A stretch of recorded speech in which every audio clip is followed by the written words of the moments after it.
বর্ধমান দুর্গাপুর লোকসভা কেন্দ্রের তৃণমূল কংগ্রেসের প্রার্থী কীর্তি আজাদ প্রচারে এলেন কাঁকসা ব্লকের বনকাটি অঞ্চলে। এই বনকাটি অঞ্চলের তেপান্তরের একটি বেসরকারি গেস্ট হাউসে তৃণমূল কংগ্রেসের কর্মী সমর্থকদের নিয়ে একটি কর্মী সম্মেলনের আয়োজন করা হয়। এই কর্মী সম্মেলনে উপস্থিত ছিলেন বর্ধমান দুর্গাপুর লোকসভা কেন্দ্রের প্রার্থী কীর্তি আজাদ, তৃণমূল কংগ্রেসের কাঁকসা ব্লকের ব্লক সভাপতি নবকুমার সামন্ত, আইএনটিটিইউসির সাধারণ সম্পাদক প্রভাত চ্যাটার্জি, গলসি বিধানসভার বিধায়ক নেপাল ঘুড়ুই, বনকাটি পঞ্চায়েতের প্রধান, ব্লক যুব সভাপতি সহ অন্যান্য তৃণমূল কংগ্রেসের নেতৃত্ববৃন্দ।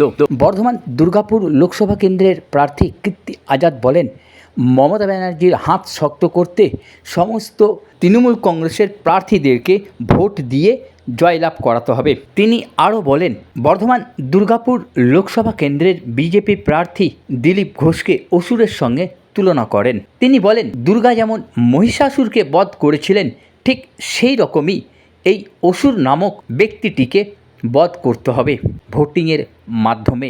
যারা নারীকে সম্মান দিতে জানে না তাদেরকে অসুর হিসাবেই ধরা হয়। সেই জন্যে বিজেপি প্রার্থী দিলীপ ঘোষকে অসুর হিসাবে তুলনা করেছেন।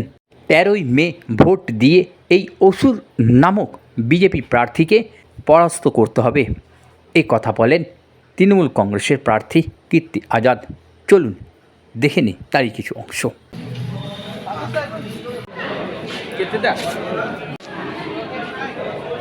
माँ माटी मानुष के बारे में बात करते हैं। माँ सबसे पहले, अगर माँ नहीं हो तो इस संसार में हम लोग कोई ना हो। माँ हम लोग को अपने पेट में 9 महीना तक रखती है। माँ दर्द समझती है, माँ में प्रेम है, माँ में करुणा है।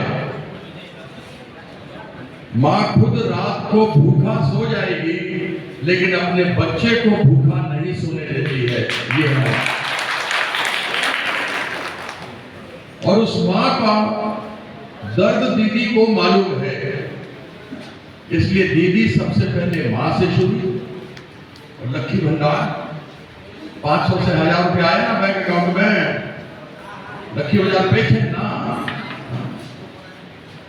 1000 का 1200 आया ना कि नहीं आया? ये है दीदी, उसको मालूम है माँ खुश, माँ प्रसन्न तो पूरा परिवार प्रसन्न। और हम भी, हमसे उम्र में चाहे कोई छोटी हो, मेरे बराबर हो या हमसे बड़ी हो, हम सबको नमन करते हैं, प्रणाम करते हैं। और आप मातृशक्ति जो यहाँ पर उपस्थित है, आप सबों को मेरा नमस्कार, प्रणाम। आपको मालूम है जब सतयुग के समय में मां दुर्गा के ललाट से एक राक्षस पैदा हुआ था। मालूम है उसका नाम? महिषासुर। सुने ना नाम महिषासुर?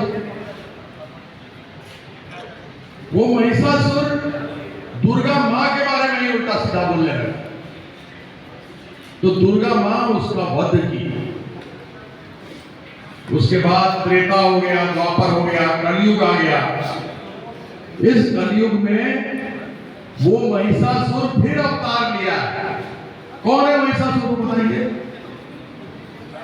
कौन महिषासुर? अरे मोदी तो इंडिया वाला है, यहाँ वर्धमान वाला, दुर्गापुर वाला। कौन? दिलीप घोष।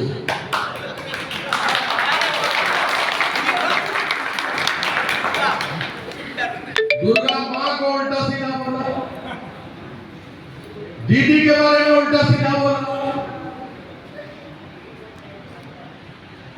दिलीप घोष को भी तो मां है कि नहीं है अपनी, जो जन्म दी होगी या वो पैदा होकर ऊपर आसमान से टपका है? दिलीप घोष के आसमान से आया है, उसकी भी तो मां होगी, 9 महीना पेट में रखी होगी। उसको शर्म नहीं आता है क्या कि किसी महिला के बारे में, किसी देवी के बारे में इस प्रकार से बात नहीं करना चाहिए?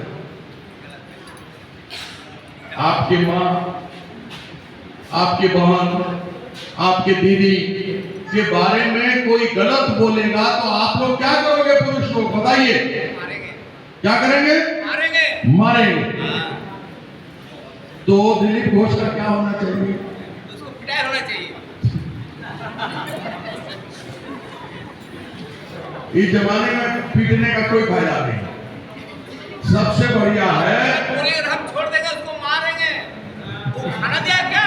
ममता दीदी खाना दे रहा, ममता दीदी। हाँ नहीं तो हम तो बोलने वाला है कि आप लोग 13 तारीख को वोटिंग होगा कि नहीं होगा? तो अब तो वो त्रिशूल से मारी थी ना दुर्गा माँ उसके छाती में, तो अब तो त्रिशूल चलेगा नहीं। अब तो त्रिशूल चलेगा नहीं, तो उस दिन वोट होगा। वोटिंग वाले दिन, सुनो, वोटिंग वाले दिन जोड़ा फूल पर बटन दबा देना है। दबाना कि नहीं दबाना? और बटन दबाने का आवाज कैसे आता है? पी बोलता है ना, पी। और जैसे ही बोलेगा पी तो मतलब उसका बंद हो गया। वोटिंग करेंगे, हम लोग गलत काम नहीं करेंगे। दिलीप घोष का दिमाग खराब हो गया है, उसको अस्पताल बीजेपी वाला लेके जाना चाहिए, लेकिन वो लेकर के नहीं जा रहा है। तो हम एक बोलते हैं कि हम लोग गलसी के जितना कर्मी लोग हम लोग हैं, हम लोग मिल करके चंदा इकट्ठा, पैसा इकट्ठा करेगा और उसके दिमाग का इलाज करवाएगा। रांची क्या बोलिए, इसका इलाज कराया जाए कि नहीं कराया जाए? कराना चाहिए कि नहीं कराना चाहिए? होना चाहिए। उससे ये पूछिए कि उसका अपना कॉन्स्टिट्यूंसी था मिदनापुर, यहाँ का वो सिटिंग एमपी है, जीता हुआ एमपी था। वहाँ से उसको लोग को क्यों भगा, पैकिंग करके यहाँ क्यों भगा दिया? और जिस पैकिंग वो यहाँ आया है, बिना पैकिंग खोले उसको वापस हम लोग भेज देंगे मिदनापुर में। हमको कहाँ से बाहर का बोलता है? बाहर का तो वो है। हम तो देश के लिए खेले, तो क्या केवल बिहार के लिए खेले या हिंदुस्तान के लिए खेले? जब विश्व कप 1983 में जीते तो बंगाल के लोग कुछ नहीं थे क्या बंगाल भारत में नहीं है? और ये एक जवाब दो कि नरेंद्र मोदी तो गुजरात का सीएम था, वो तो कुछ ऐसा काम नहीं किया था इंडिया के लिए, तो वो बनारस आके कैसे लड़ा चुनाव? उसका जवाब उसे ले लो, उसके बाद बात करेंगे। इस चुनाव अरे कुछ नहीं, ये झूठा लोग है, भारतीय झूठा पार्टी। एक तो पहले भारतीय जुमला पार्टी था, भारतीय झूठा पार्टी बन गया, खाली झूठ बोलता है। सीए लगा, सीए एनआरसी लगाया, जब आसाम में किया सर्वे तो 19 लाख लोग में 15 लाख लोग तो हिंदू निकल गए। अब वो फंस गया उसमें, झूठ खाली बोलता है। यहाँ पर सभी लोग बंगाल में आराम से रहते हैं, जो लोग आए विपदा के समय आए, सभी कोई रह रहे हैं, सभी को लक्ष्मी भंडार मिलता है, सभी को अलग अलग योजना मिलता है, क्यों कोई किसी को करेगा? और यहाँ पर तो सब शांति से रहता है। बंगाल में तो लोग, दुनिया भारत भर के लोग रहते हैं, पूरे भारत से लोग रहते हैं। यहाँ तो जैसे पानी में चीनी मिल जाता है ना, पता नहीं लगता चीनी है कि नहीं, वैसे लोग बंगाल में मिल गए। बंगाल के लोगों का दिल बहुत बड़ा है। तो ये बीजेपी वाला आया, इन लोगों का काम, इनके पास कुछ बोलने का तो है नहीं। अब मोदी क्या बोलेगा? एक भी नौकरी नहीं दिया 2 करोड़ में, 15-15 लाख रुपया भी नहीं दिया, नहीं दिया, 15% भी नहीं मिला, तो क्या बोलेगा? उसके बाद बोलने के लिए कुछ नहीं है। तो हिंदू मुसलमान करेगा, हिंसा करेगा, यही सब चीज़ करेगा। नहीं तो दिलीप घोष से पूछो, कोई 5 साल पहले तुम्हारा SS आलूवालिया यहाँ पर था, क्या काम किया? 1,60,000 करोड़ रुपया जो नरेंद्र मोदी अपने जेबी में रखा है, जो बंगाल के लोगों का है, जो दीदी के पास आएगा तो दीदी जो कर रही है उससे भी 4-5 गुना और करेगी। वो पैसा के लिए क्यों नहीं लड़ाई लड़ता है दिलीप घोष? लेकिन बंगाल की संस्कृति और सभ्यता इतनी, दुनिया भर में लोग जानते हैं कि यहाँ का संस्कार कितना अच्छा है, और वह आदमी बंगला मानुष को बदनाम कर रहा है, उल्टा सीधा बकवास करके। क्या नारी के बारे में ऐसे बोलना चाहिए? आपके माँ के बारे में, बहन के बारे में कोई ऐसे बोले, आपको कैसा लगेगा? दीदी तो दीदी है, वो तो सबके लिए कर रही है। इसलिए ऐसे आदमी को समाज से नहीं रहना चाहिए, उसका तिरस्कार करना चाहिए। ऐसे लोगों को कहीं भी समाज सेवा तो कर नहीं सकते। जो नारी सम्मान नहीं करते वो समाज सेवा कैसे करेंगे? ऐसे आदमी को निकालना चाहिए। ये झूठे लोग हैं बीजेपी वाले, इनको कुछ नहीं आता झूठ के सिवा। आलूवालिया बिना कुछ करे हुए चला गया, यह भी आके उल्टा सीधा बोलता रहता है। हम तो, हमारा जितना कर्मी यहाँ गलसी का हम लोग का बात हुआ है, हम लोग पैसा चंदा इकट्ठा कर रहे हैं, पैसा उसको देंगे उसका दिमाग का इलाज के लिए। जरूरी है बहुत ज़्यादा इलाज का उसका कराना। वही तो बोला, खाली झूठ बोलता है। पहले बोला 200 पार, यहाँ पर आए बोला ना आपकी बार 200 पार। दीदी को तो चोट लगा था, उस पर थी दीदी, फुटबॉल में गई, दिम मारी, एक बोली खेला हो गए, 100 से भी नीचे आ गया ये लोग। अब 400 सीट पर तो बीजेपी लड़ भी नहीं रहा है, 350 सीट पर लड़ रहा है, और उसका जो एसोसिएट 50 पे लड़ रहा है, टोटल 400 सीट पर लड़ रहा है। 400 कैसे जीत जाएगा? ये सोचने वाला बात है ना।